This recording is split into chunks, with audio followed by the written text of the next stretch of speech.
Back on the Peter King podcast with Rich Eisen of NFL Network. And Rich, I appreciate you joining me on the pod as always. Anytime, Peter. So I'm joining you actually on the 20-year anniversary to the day that NFL Network was founded. Yes, sir. And I want to go back in time and just say, when NFL Network started and you were kind of the big hire at the time from ESPN, everybody said, what the heck is Eisen doing leaving ESPN? Yeah. Do you remember that wave of thought in the business? Absolutely, I do. And I could tell you easily what it was. It was half of thinking that I had graduated, for the lack of a better phrase, of doing solely SportsCenter on ESPN, and the management team there feeling different. And SportsCenter having changed from a show that went from what had happened and how it had happened to why something happened, because they assumed you'd seen everything already on the advent of phones and the burgeoning internet and things of that nature. So so the role of SportsCenter anchor had been, I guess, diluted down to being a sports crossfire host. You know, remember that show from CNN? Yeah. So things had changed a little bit there, and I wanted to play around with the rest of the Disney toy chest that was beginning to really grow with that company and everything else. And so that was happening, and I was not really hearing what I wanted to hear, and that's how I wound up with a cardboard box. And at the time, Steve... You mean a cardboard box and taking your stuff out of the building? That's how I wound up with a cardboard box. And thankfully, I was able to place NFL Network within that box, thanks to Steve Bornstein, who I tell all the time how much I love him and how thankful I am for him and how smart he is to have hired me twice. Yeah. And so he had already left the Disney world to go to NFL, or the NFL, and then helped spearhead the advent of NFL Network alongside of Commissioner Paul Tagliabue at the time, and also a handful of owners like Pat Bolin, Jerry Jones, Bob Kraft, and the COO of the NFL Network at the time named Roger Goodell, who was terrific to me from the jump. And the first time I met him, I remember exactly where it was, how it came about, and what he said to me, and how it all... What did he say to you? Well, it's funny. I got a call, because I was mostly a baseball guy at ESPN. Yeah.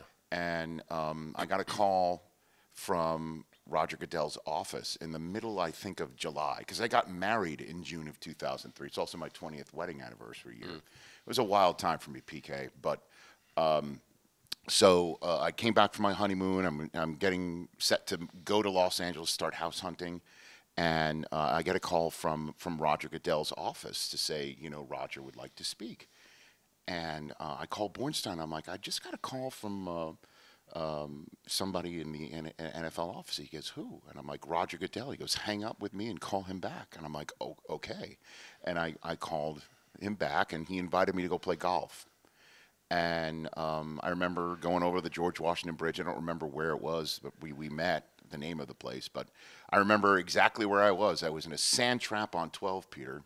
And as I was climbing out of it, Roger had, after just talking life and family and just hanging out in sports for about 12 holes, he finally gets to a little bit of business, which obviously was going to take his lead on bringing up. And he says to me, we hired you to do a job for NFL Network based on what you've done at ESPN, and we want that person, and we also know, what you're about. So if you ever have anybody ever call you up and say, why did you say something? You shouldn't have said that. Why don't you say it a different way? If anybody ever tries to, basically edit you, now I'm paraphrasing, he didn't use that word, but he said, call me. And that was all. That was that's what I wanted to hear. That's what I needed to hear, and I was thrilled that I got to hear it. And then obviously he's the man who winds up becoming commissioner of the NFL. So, these are just some of the thoughts I have just from that one question alone. 20 years later. Yeah. Tell me why at the time this was a cool opportunity for you. Well, again, just because everything that happened at ESPN, and also, just to move to Los Angeles. I mean, Steve Bornstein was explaining to me the idea that he had for the main tentpole show called NFL Total Access, that he wanted to have it at 8 Eastern, 5 Pacific, to re-air at 11 Eastern, because Steve, bless him, had East Coast feeds in Los Angeles, and he would watch late night TV, and late night hosts do their thing at 11 o'clock at night, but 8 o'clock Pacific. Yeah. And he thought that there was a prime time audience for late night type television, and that's what he wanted me to bring to Total Access. Not just news and information, but entertainment and, a little bit of levity and comedy. Wanted the F in NFL to stand for fun too, which at the time I think you could tell was a major issue for the NFL, and maybe even some parts today, but certainly more so 20 years ago. And so he wanted to have a celebrity element because it was out in Los Angeles. And I remember people were out there like, the NFL's coming to LA. Why? There's no teams here. There hasn't been a team here. There'll never be a team here. Now the NFL Network has got a facility across the street from SoFi Stadium, home to 2 NFL teams. Yeah. And so we planted a flag in Southern California, Los Angeles, Hollywood, if you want. And Steve kind of spoke my language about that.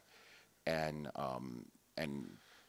obviously, the NFL is the cross-section of pop culture in a way that no other sport is or has been. And the largest export the NFL has, the biggest show the NFL has, is stopped in the middle for a rock concert, and nobody bats an eyelash. So it is truly a cross-section of pop culture, music, TV, movies, sports. And I saw that 20 years ago.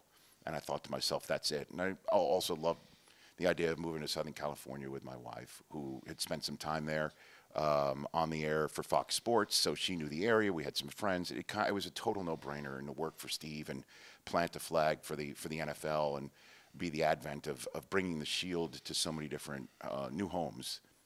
Like I said, it was a no-brainer. In reality, there's really no reason why the NFL universe should be New York, Mount Laurel, New Jersey, exclusively. Right. Okay.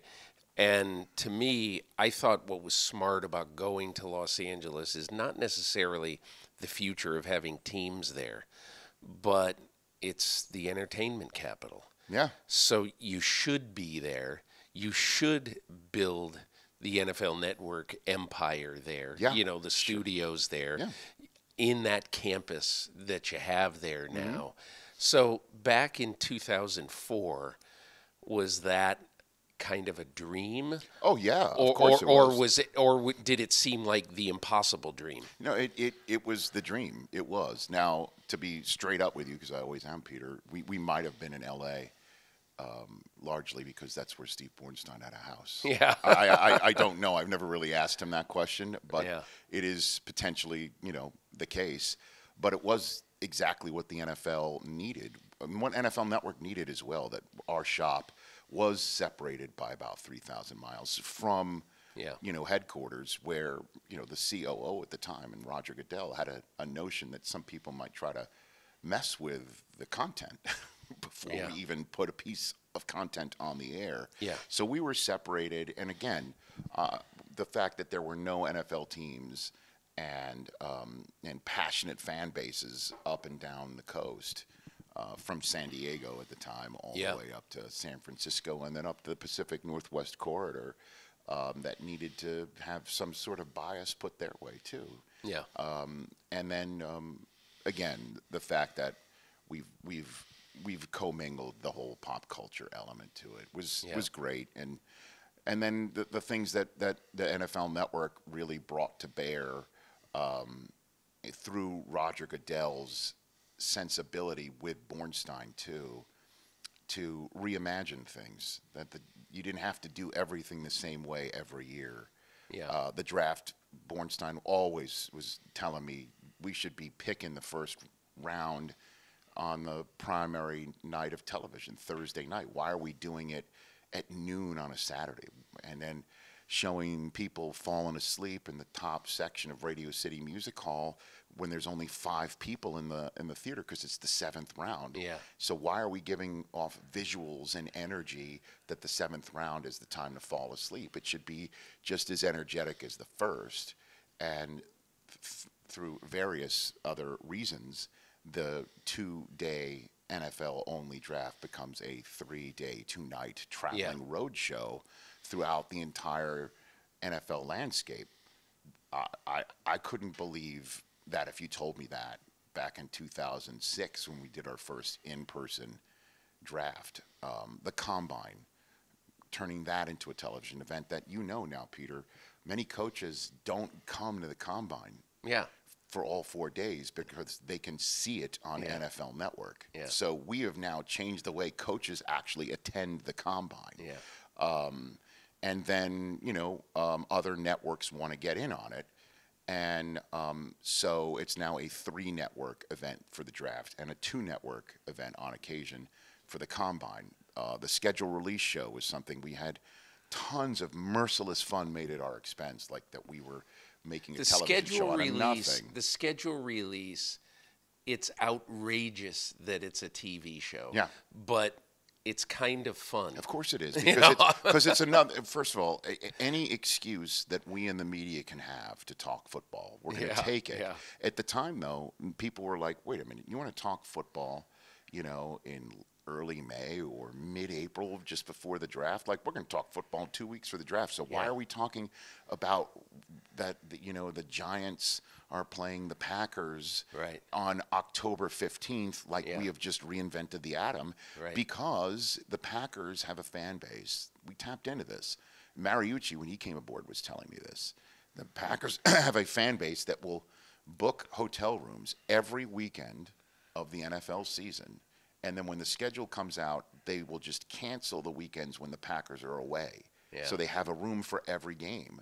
And there are bar mitzvahs, weddings, confirmations planned around the NFL calendar. There are trips when people are now, when an East Coast team goes to play Vegas or Los Angeles, people are like, you know what, let's just, in December, let's take a week. Let's go travel. Let's make that our winter plan, our winter break plan. Yeah. And the NFL schedule release show, we kind of tapped into that, I think maybe accidentally, just trying to create more things to have the tent poles push up the tent for an entire, as we call it, non-playing season. Yeah. So I'm going to give you my underrated NFL Network person in the 20-year history, and then I'll tell you why. Okay, sure. The underrated guy on NFL Network in its history, to me, is Mike Mayock. Mm-hmm. And I'll tell you why. Okay. Because everybody covers the draft. Everybody covers the combine. Everybody covers all that stuff. What I will never forget is one year sitting at home watching day 3 of the draft. Whatever, this might have been 2013. Of the scouting combine. Of the scouting combine.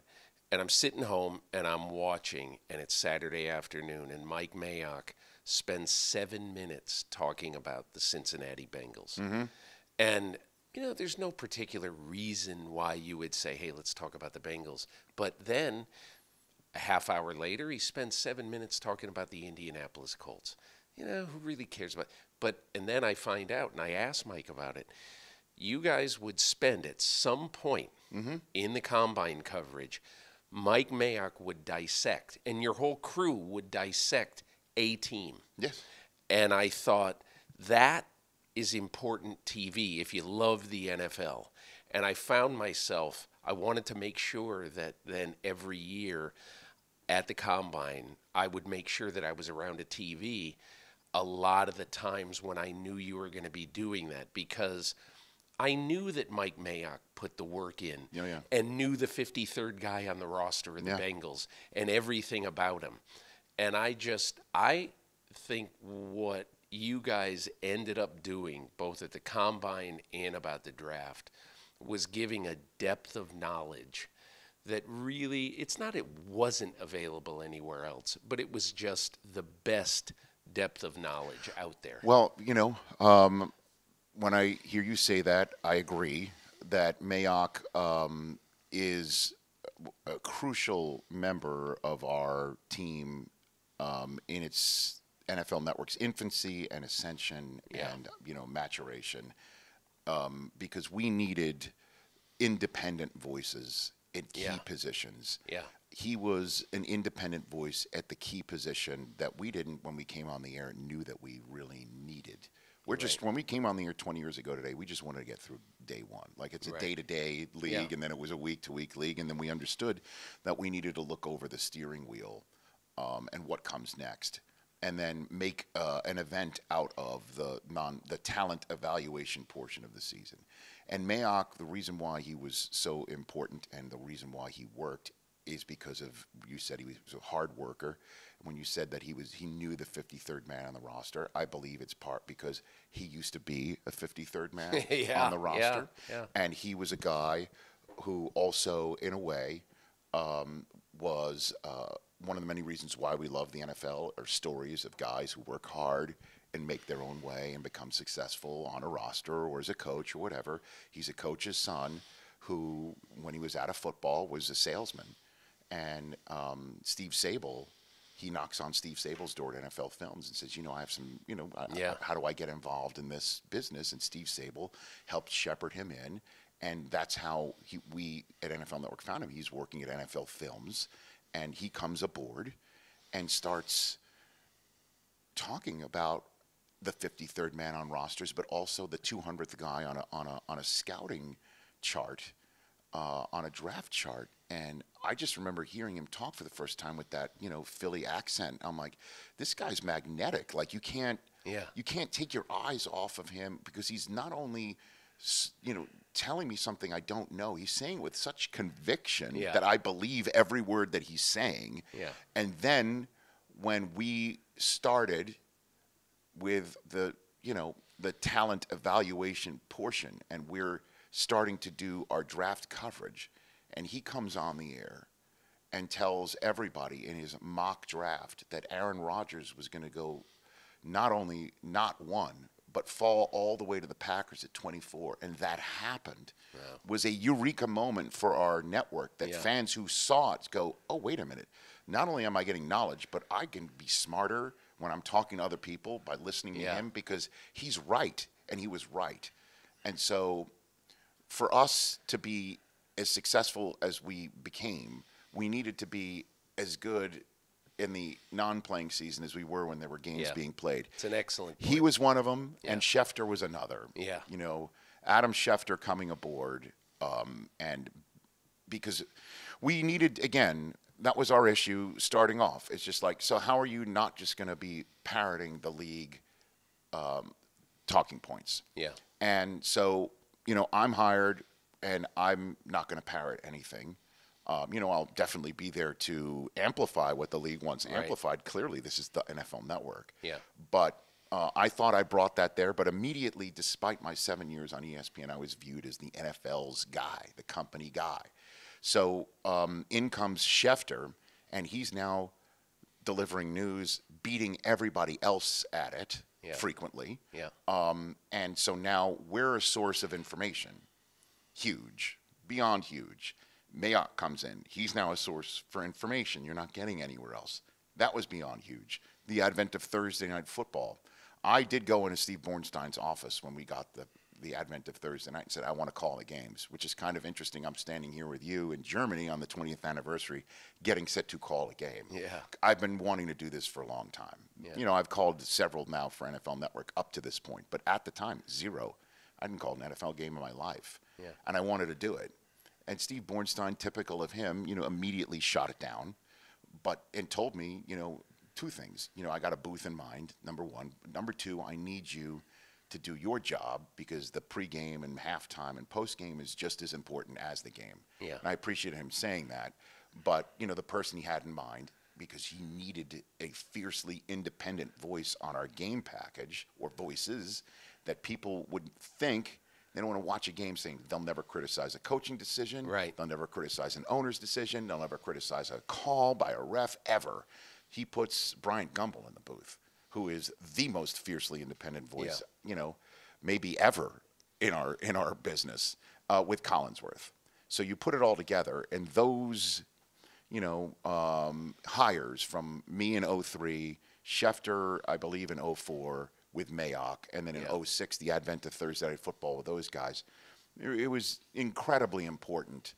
But, Mike's here calling the game tomorrow for Westwood 1, and I plan on seeing him tonight because I think of the people that I get to physically see on the 20th anniversary, he would be one that I would want a picture with because, we said, I've been the host of an NFL Network draft coverage every year since '06. And without him, I don't believe the draft coverage is as successful or as viewed because of him. I think he's rated, in my book, the way that you're talking about. Yeah, I really think he's good. Rich, I'm going to end with this. What's the future of NFL Network? You hear a lot of stories now about how maybe one of the existing networks might take it over or buy it or however that would work. But what do you see over the next 10 years happening to the network? Well, to ask, I have no idea about the future ownership of NFL Network. I think the guy who's going to walk in the room next is the guy who would probably know a little bit better on that front. But to me, the answer is streaming. That's where our entire business is going. There's NFL Plus that I know was created a couple of years ago, and is being integrated more and more into the NFL Media Group, which it's now known, plans. The show that I do every day, you've been kind enough to be on, and that my wife guest hosts, and that I'll zoom into from here.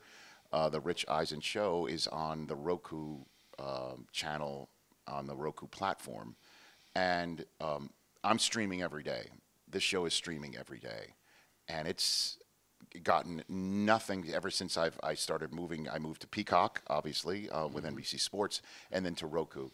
The viewership has gone way up because more and more people are streaming it. Obviously, the Sunday Ticket is being streamed now on YouTube TV. I'm loving it. I'm loving watching YouTube TV, not just for the Sunday package, but the other night, I believe, there was a Monday night game at the same time as a Game 7 in baseball, and you could click on an offering on YouTube TV to have both of them split on the screen at the same time. I mean, this is the advent of it, and the NFL feeding it. Obviously, Peacock is the home of a playoff game exclusively this year. So more and more people, I think, are getting used to streaming things, and obviously that changes the model, the economic model of the business that is playing out in so many different fronts. So if I had to guess, that's what it is. But 20 years in, the fact that we have accomplished so many missions that the NFL set out for us to accomplish on its behalf, it's a very prideful day for a lot of us. And the fact that we're here in yet another first game in Frankfurt, Germany, where, there's a lush history from, NFL Europe, and the defensive coordinator for the Chiefs here, Steve Spagnuolo, was on the Frankfurt Galaxy staff, and so this is neat. This is awesome. 2 huge teams here for another flag plant that I don't take it for granted, man, that I'm in the booth for another big event for NFL Network, that I'm the one that they think of. I'm the one that they put in there, and I take immense pride in that, but also a great amount of responsibility that I'm eager to cash in again. That's cool. Thanks, man. Rich Eisen, thanks so much, and good luck on the next Peter. 20 years. Thanks, man. I appreciate it. Thanks. Hi, I'm Mike Tirico, and thanks for watching. Make sure to hit subscribe for the latest news and highlights from NBC Sports.